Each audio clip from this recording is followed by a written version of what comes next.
मिळणार म्हणजे आपला प्रश्न बरोबर आहे की जागा मिळायला हव्या, पण आता द्याव्यात असं आम्ही पत्र दिले. ज्यावेळेला आता अजून चर्चा तर सुरू आहे. दिल्लीला काल एकनाथ शिंदेजी, देवेंद्रजी आणि अजितदादा गेले होते आणि देवेंद्र फडणवीसजी माझ्या जागेसाठी प्रयत्न करत आहेत. मी जी शिर्डी जागा मागितलेली आहे त्या ठिकाणी सदाशिव लोखंडे शिवसेनेचे सिटिंग खासदार आहे आणि त्यामुळं ती अडचण आहे. पण एका पक्षाचा विचार करत असताना एका व्यक्तीचा विचार होऊ नये. व्यक्तीचा विचार झाला पाहिजे, पण आम्हाला तिकीट एखादं देणं म्हणजे पक्षाला तिकीट देणं आहे.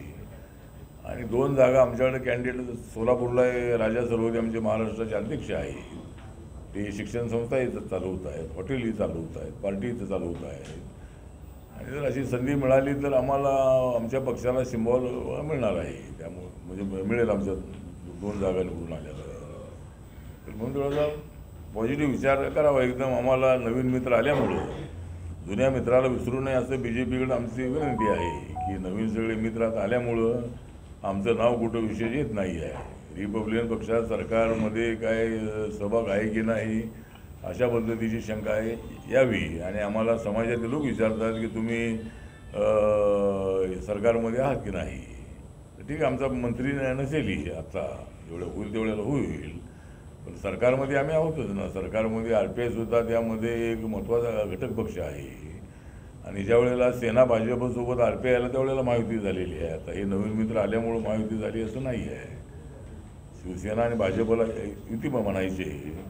ज्यावेळेला आमच्या पक्षाने निर्णय घेतला की BJP सेनेसोबत जायचं त्यावेळेला आपण सर्वांनी त्याची युतीला महायुती म्हणून आपण संबोध दिला आहे. त्यामुळं त्याचा विचार गंभीरपणे करावा अशी आमची विनंती आहे. ठळक घडामोडींसाठी देशोन्नती न्यूज चॅनलला सबस्क्राईब करा आणि बेल आयकॉन प्रेस करा. मुंबई, पुणे, नागपूर, मराठवाडा असो का विदर्भ, राजकीय, सामाजिक, शैक्षणिक क्षेत्र असो का क्रीडा, सर्वच घडामोडीचे विश्लेषण पाहायला विसरू नका.